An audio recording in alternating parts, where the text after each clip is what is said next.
November 22nd, 1945. Camp Aliceville, Alabama, Mess Hall Number 2. The ice cream churn purred like a sleepy engine, and the chalkboard menu, turkey, mashed potatoes, pumpkin pie, ice cream, creaked on its nail each time the door swung. Spoons rang against metal trays, a bright tinny chime. Fried onions and steam wrapped the room. Wool sleeves itched. Boots squeaked on damp linoleum. Lissel, a German auxiliary prisoner, edged forward with the women from Hut C. A civilian couple, in their Sunday best, watched from the roped-off gallery. The man muttered, "Ice cream? For prisoners." An MP shifted, palm open and visible, the posted rule above him neat in block letters. No striking prisoners. The chaplain bowed his head. A soft murmur of grace rippled. No harm, no heat of words, before the ladle dipped. A girl behind Liesel flinched when a scoop slid and splashed cold against her wrist. Liesel stepped in, her shoulder a small shield. "It's all right," she said, keeping her voice steady. "You're safe.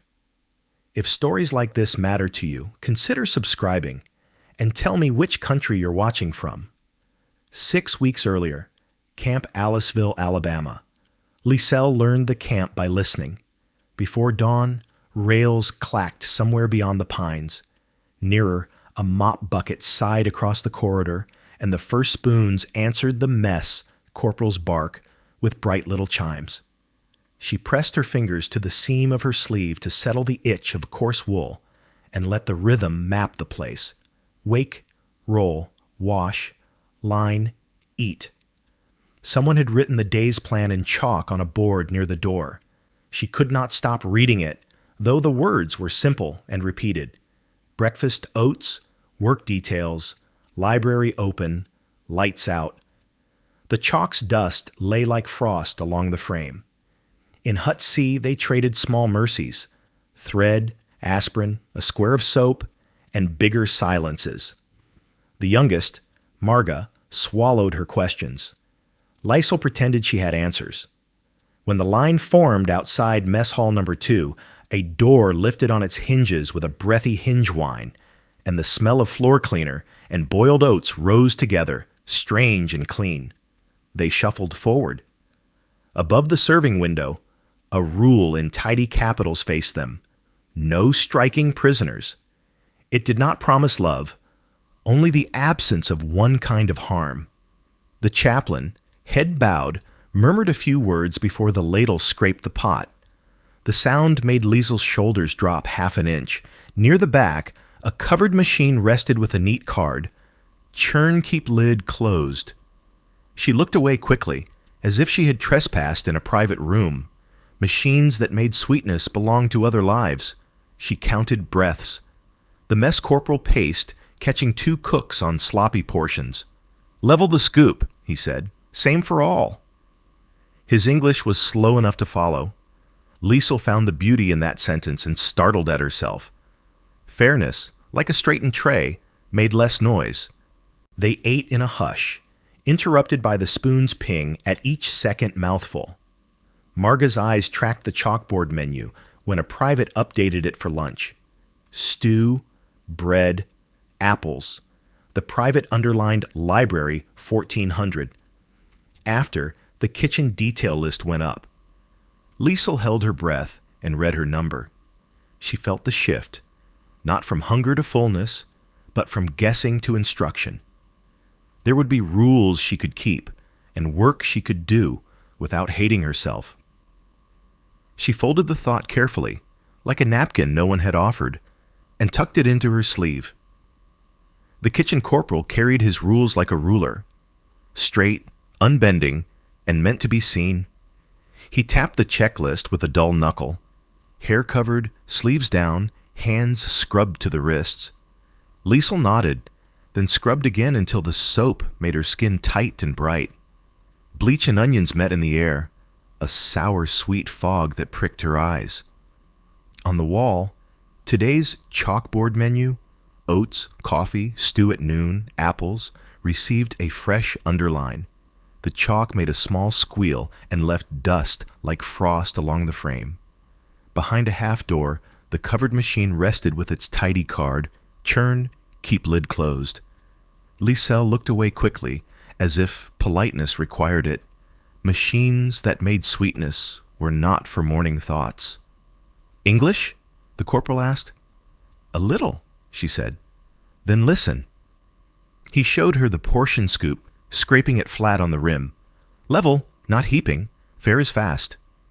She repeated the motions with an empty pot. Dip, level, turn the wrist, release. When metal met metal, the Eiksga or spoon's ping, she was bright and even. The corporal watched for waste, for nerves, for any flash of entitlement that might make the room bristle. He found only her counting under her breath, the same soft number at each release. He pointed to the inspection log by the door. Signatures ran down the page in tidy weekly lines. Guards, medical, sometimes the chaplain, sometimes an ICRC visitor. The list steadied her more than the corporal's stare. A camp could be cruel in 100 invisible ways. Lists, if kept, left fewer shadows. Steam climbed. She learned the weight of an honest scoop, the rhythm of ladles, the map of burners that ran too hot. When the corporal turned to scold a junior cook for sloppy edges, Liesel stepped in. 2 quick scoops to the waiting trays, both level, both calm.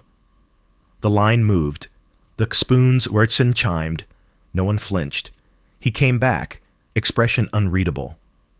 Probation, he said at last, and clipped a paper to a hook with her number on it. Kitchen duty, 2 weeks, keep the line quiet. Outside, Marga caught her by the elbow. Is it good? She whispered. It is work, Liesel answered, surprising herself with relief. She brushed chalk dust from her thumb and felt it as a pledge. Measure, level, release. The churn, still and patient behind its sign, hummed only in memory. Rumor moved faster, then steam. By breakfast, the line already buzzed, and the spoons made a higher, nervous music against the trays. Someone whispered eggs like a password. Another swore she had seen a crate stamped with a date close enough to feel warm. Liesel kept her eyes on the serving window and measured her breath to the pace of ladles. Marga tugged at her sleeve. Is it true? Steak on Saturday? Wait for the board, Liesel said, softer than she meant. She glanced at the chalkboard menu. Oats, coffee, stew, apples, and willed the private with the chalk to appear. He did eventually a stick of white, pinched like a cigarette. He wiped the slate with a damp rag, leaving watery ghosts of yesterday's letters. The room leaned forward. He wrote eggs. Thursday, and the sound, a dry squeak, felt like a match struck. A gasp ran the length of the line. Then the spoons answered, bright, uncertain. A senior POW from another hut edged close enough to be overheard. They put sugar on a hook, she murmured. We bite, they pull. Her mouth held the shape of old hunger. Liesel did not argue. She only watched the private underline, grace before meals. In careful print, a chaplain's note added to the corner as if to remind the room that ritual, not appetite, ruled here. At mid-morning, the mess sergeant came with a clipboard and a tack. He cleared his throat. Conversation snapped shut. He pinned a new sheet by the chalkboard. Thanksgiving schedule, portions increased within ration allowances. Eggs noted twice. A line item for ice cream, weather permitting. The phrase felt absurd, like a joke in a funeral parlor, and yet the machine behind the half door, churn, keep lid closed, sat as proof of possibility. Outside, beyond the rope, a farmer's wife said to no one, "Ice cream for prisoners." The words drifted in through the hinge gap and cooled the room by a degree. Liesel felt pride flare in her like a warning. She pressed it down. The convention was not a favor. It was a way to stop things from sliding. When the meal resumed, she portioned by the book. Level, level, release. The Kaas spoon's wife settled to a steadier tempo. If it comes, she told Marga, we take it like any rule, without trembling. The churn did not move. Still, Liesel could almost hear its patient purr. Under the day's new letters, humming a promise she refused to make for it. The editorial arrived folded into a cook's apron pocket, creased like a reprimand. Liesel read the headline through the steam. Are we sweetening the enemy? And felt the paper's grit of ink on her fingertips. Around her, the kitchen's breath rose and fell, onions softening, coffee percolating, the slow tick of lids as pots settled into their heat. At the serving window, the chalkboard menu waited for its morning touch-up. The private wiped the slate. Damp ghosts of yesterday blurred, then vanished under oats coffee, stew, apples. The chalk made that short, dry squeal. Dust rhymed the wood like frost. Behind the half door, the churn arrested, card tidy as ever, churn keep lid closed, quiet as a thought someone refused to think aloud. Luxury, a junior cook said, half to the room, half to the paper. My uncle still rations butter. His ladle clanged. The line startled. The spoon's ready. Answering in a skitter of bright notes.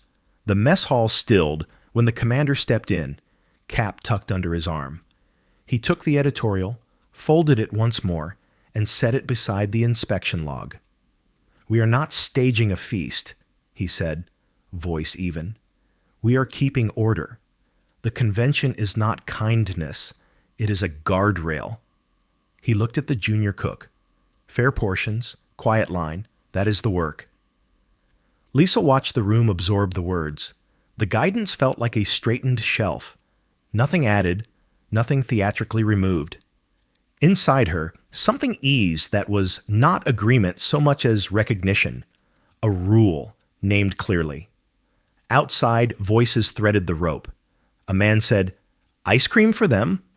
A woman answered, "Then let everyone see it, or not at all." The chaplain, polishing the edge of a tray, murmured grace under his breath, as if smoothing the grain of the day. After breakfast, a church group arrived with covered tins and a simple request. Pies for everyone in the hall, prisoners and staff alike, if that's the rule. The commander hesitated, then nodded once. Visibility, not favoritism. Liesel returned to her station. Dip, level, release. The pogspoons ping, steadied. The chalk squeaked a second underline beneath grace before meals. And the churn waited, silent, like a promise neither side had yet earned. The kitchen ran like a metronome that morning. Tight, exact, a little cruel to any hand that drifted. The junior cook banged his ladle louder than necessary. Holiday means double work, he muttered, fog blowing from his mouth into steam already crowding the ceiling.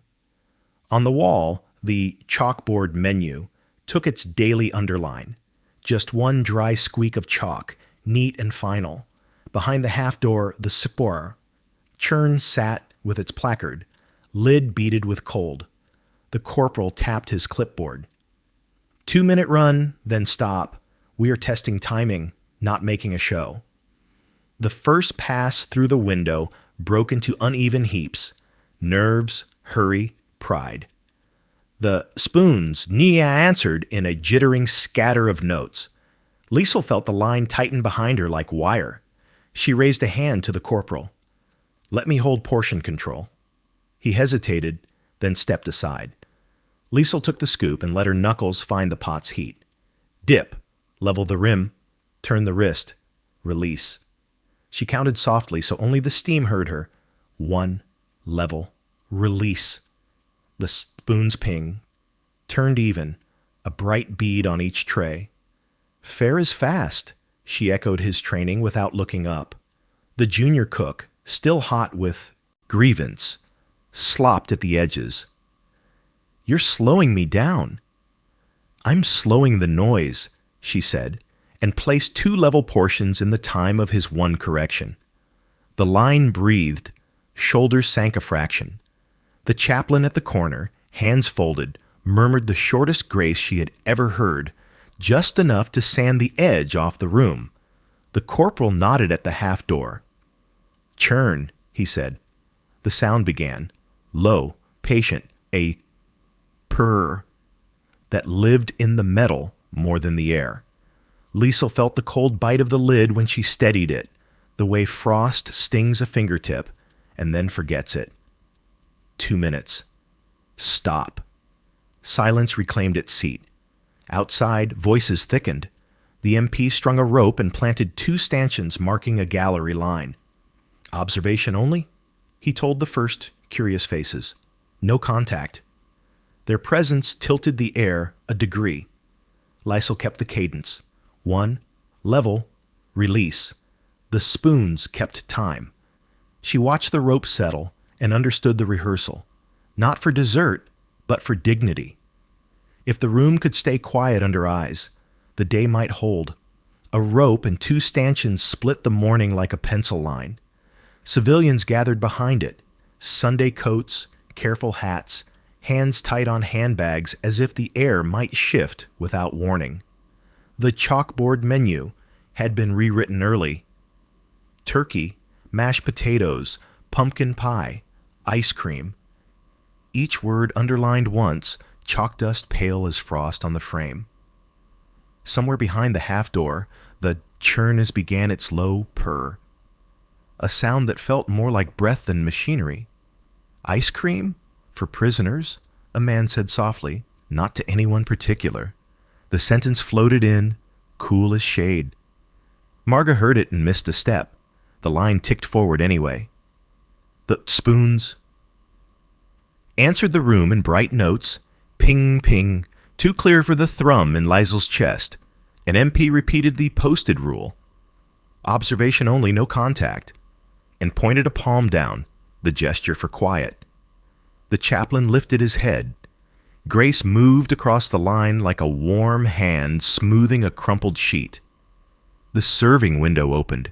Heat and the clean starch smell of boiled cloth drifted together. The junior cook's first scoop trembled above a tray. A whisper from the gallery, "Shame," cut thin as wire. Marga's shoulder rose to her ear. Liesel stepped, half a foot, then another, placing herself between the rope and the girl. Her sleeve brushed Marga's sleeve. She felt the tiny tremor travel bone to bone. "It's all right," she said, keeping her voice level. "You're safe now." The scoop slipped. Cold struck Marga's wrist, bright as a bell. She hissed and jerked back. The tray rang, a high ping that set a dozen other spoons chiming in sympathy. For a breath, the room hovered. Heat, steam, the churns. Calm breathing, the gallery's intake of air, waiting for the shape of what this would become. The corporal's eyes found Liesel. She met them and gave the smallest nod. Dip, level, release. She guided the next portion with the quiet authority of someone counting in a language no one needed to share. The line imitated her hands. The noise sank by degrees. On the rope, a veteran stared and said nothing. The man who had asked his question earlier pressed his lips together, as if tasting the word safe on his own tongue and finding it complicated. The tray settled. The room exhaled. Somewhere, a chalk underline caught a draft and ticked the slate. The chaplain's amen passed through the room like a hand smoothing lint from cloth. For a breath, that was enough. Then the junior cook fumbled another scoop and swore under his breath. A ripple of talk lifted at the rope. Luxury, shame, wrong mouths, and fell again when the MP's palm lowered for silence. Liesel stepped to the window until the corporal could not miss her. "Let me set tempo," she said, voice low. He weighed the room and tipped his chin. She did not hurry. She counted under the steam where only metal could hear. 1, level, release. The scoop found its rim. The portion settled clean. The spoons answered with a bright, even ping tray after tray, as if the room had rediscovered a key it already owned. The junior cook watched, jaw set, then matched her wrist turn and made it his. Behind the half door, the churn kept its small purr-rain, the sound more felt than heard, like a cat asleep in another room. On the wall, the chalkboard menu held its underlines without apology. Chalk dust clung to the frame and made a pale halo around ice cream. A woman at the rope said, not unkindly, "What do they learn from sweets?" A man answered, "Maybe not to act like us when we're angry." No one moved to claim the line as theirs. The veteran simply watched, the brim of his hat shadowing his eyes. "Count," Liesel told the portioner, "then level." He breathed with her words, and the pot stopped gasping as if it, too, had found its pace. She felt Marga's shoulder drop from her ear, the tremor cooling along bone like water after heat. The commander stood where visitors could see him and did not correct the menu or the portions. "Fare is fast," he said once, just loud enough, and let the room make the meaning. Liesel recognized the choice opening in front of her like a door left on its latch. Abundance could be theater. It could also be a rule you kept when it cost you labor and misunderstanding. She lifted the scoop, found the level, and set the next portion down with care. The wag spoons kept time. The churn purred. The chalk held. The mess hall cooled by degrees after the crowd drifted off, leaving only the echo of the spoon's ping inside Liesel's ribs. Outside, the rope came down. Steam thinned. The chalkboard. Door in the corridor kept its underlines as if to outlast the voices. Turkey, pie, ice cream. The words looked simpler once. The eyes were gone. In the library, a single bulb hummed. The clerk slid a paw, library card, across the desk and stamped her number with a soft knock that felt like permission. Shelves smelled of paste and paper. Someone had left a hymnal open, a page breathing in the warm air. Liesel sat where she could see the door and unfolded a scrap. Graphite left a smudge house on her first line. She turned the paper and began again. "Not gratitude for sweets," she wrote, then struck it out. She kept her sentences short until they matched the way the day had moved when it was at its best. Clean, level, steady. Mercy is a rule we follow, too. Rules kept today from breaking. We hold them with both hands. She counted the words, then trimmed one. Her hand shook, and she flattened the paper with the edge of the library card until the tremor settled. In the quiet, she thought she could still hear the churn as in another room, that small patient purr that had taught her something she could not sentence, restraint that made a sweetness possible without spectacle. On her way to the admin office, a senior POW stepped from a doorway. "We do not write to them," the woman said. "They will make you a poster." "I am writing to the rule," Liesel answered, surprised to hear it aloud. "If they read it, they read it." The sergeant at the desk took the note without a change in his face. He clipped it to a stack marked "to be reviewed" and gestured at the posted guidance, 3 lines about censorship and security under the Geneva frame. "No names," he reminded. "Your number is enough." She nodded and signed only the number she had already learned to carry like a small key. Walking back past the dim hall, she brushed chalk dust from a notice with her sleeve and felt the old steadiness return. Measure, level, release. The spoon's echo faded at last. The room held. By morning, the mess hall had shed its holiday shine. The chalkboard menu. Read plain again. Oats, coffee, stew, apples. Its underlines workmanlike, no flourishes. Yesterday's letters had been washed off with a rag that left faint watermarks, like sleep still clinging to a face. The churn sat open to air, paddles drying, the bin clean and cold. It looked smaller without the rumor that had surrounded it. In Hut C, opinions woke faster than bodies. One woman whispered that the sweetness had been a kind of insult, like being fed before a verdict. Another answered that measured portions felt like law, not favor. Marga, wrists reddened from scrubbing pans, said nothing until she did. She stood in front of me, she said, as if reminding the air that the sentence had happened. The room took that in and let it settle. Work details went up with the same pencil as always. Liesel traced her number with her eyes and felt the comfort of repetition. Kitchen duty continued. At the canteen window, women counted work tokens into small stacks and asked for toothbrushes, soap, the ordinary proofs that a system existed beyond moods. The clerk's stamp came down in steady knocks, an indifferent mercy. On his rounds, the chaplain paused by the door and found the veteran from yesterday waiting under the eave. Rain freckled the man's coat. He kept his hat in his hands. "I saw how she stood," he said, not looking in, voice stripped of protest. "That seemed right." The chaplain nodded, the kind of nod that promised to carry a sentence where it might matter. Inside, Liesel wiped down the window ledge until the cloth came up clean. The spoons in made a thinner ping as today, modest as any other Friday. She thought of the note she had sent and did not ask after it. Some things worked best when unseen. The commander signed the inspection log in his usual square hand. No speeches, no new rules.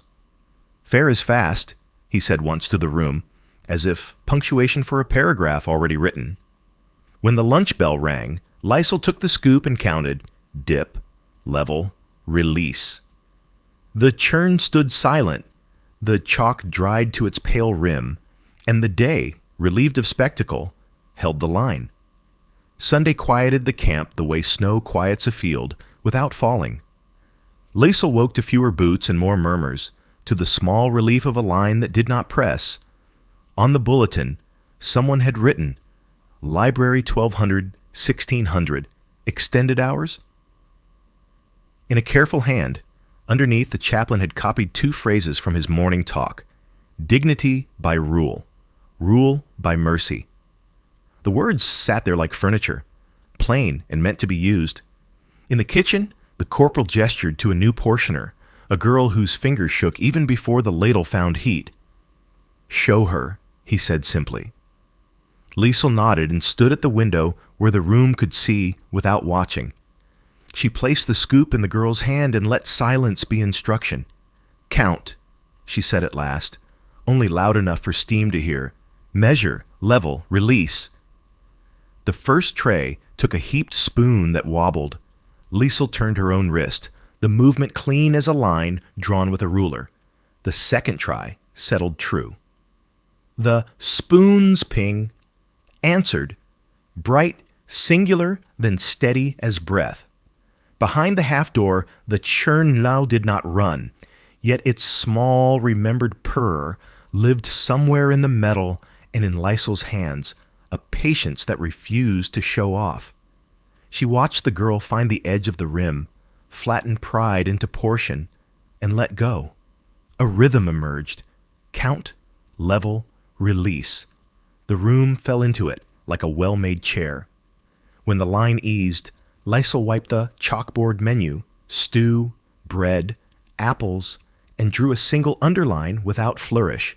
The rag left a pale trace on her thumb. She did not put it back on the hook. She folded it small and slipped it into her sleeve as if it were nothing more than cloth, which it was, and a promise, which it also was. At chapel, the veteran sat 3 rows from the back and said nothing. The chaplain spoke briefly about keeping faith with rules when no one applauds. Liesel did not look around to see who listened. She knew what to do with her hands. Back at the window, the girl lifted the scoop and did not tremble. Liesel counted once, softly to close the circle. Measure, level, release. The spoon made a last clean ping that belonged to both of them. By December, The air turned thin and hard, and breath showed itself like proof. The rope and stanchions were gone. Only nail holes in the floor remembered their place. The chalkboard menu had returned to its plain voice. Oats, coffee, stew, apples, and no one underlined the word ice cream because the word was not there. A new group from another camp arrived in the gray of morning. Women with faces set for weather. They held themselves in the way of travelers who expect the ground to change under them. In Hut C, Liselle poured hot water into a tin mug and waited until steam lifted without hurry. The youngest among the newcomers, with road dust still on her hem, looked at the floor rather than at the beds. "How is it here?" she asked quietly. "Measured," Liesel said. She did not explain. She took the girl to the mess hall before the line thickened. Inside, the hot spoons already made a modest ping, nothing like the bright applause of late November. Liesel asked the corporal for a minute at the window. He nodded, the kind of permission that felt like routine rather than favor. She placed the scoop in the newcomer's hand and let the room teach the rest. "Count," Liesel said, so only the steam could hear. "Measure, level, release." The first scoop tipped, then steadied. The second settled clean. The wok spoon's ping, found its bright center, and held there. No one watched. That was the mercy now. Behind the half door, the churno stayed quiet, but its patient purr lived in Liesel's wrist, a memory folded into movement. She slipped her hand into her sleeve and felt the chalk rag she had kept, soft from use. When the menu needed its single line, she wiped the slate and drew it. One clean stroke, nothing theatrical. Dust kissed her thumb. After breakfast, the library opened to its extended hours. The veteran came on an errand for the chaplain and paused at the door long enough to tap the inspection log with his knuckle, a sound like a small promise. Liesel did not look up. She did not need language for the exchange. On Sunday, she taught the cadence again to a second pair of hands, then a third. When the month turned, the room still held. The work remained exact and modest, and the sound, bright even, ordinary, went on doing what it had always done when someone chose to hold the spoon with care.